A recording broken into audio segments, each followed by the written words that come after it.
Danes mineva 1 leto od sodbe upravnega sodišča, ki je odločila, da gre za kršenje ustavnih pravic.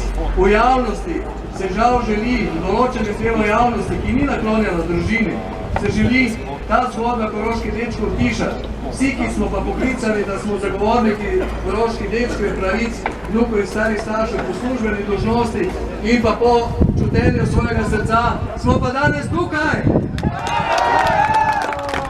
Naj vam povem, zakaj sem se jaz vključil v ta boj. Sam imam 4 čudovite vnučke in vsaki dan, ko pridem iz službe, ti majhni fantički pa ena punčka priletijo, dedi, in tako smo tudi mi gledali ta 2 stara starša po tistem tragičnem dogodku. Od januarja pa vse do konca marca je ta čudovit dedek igral res lepo igro, prav tako babica, vsi smo jo občudovali.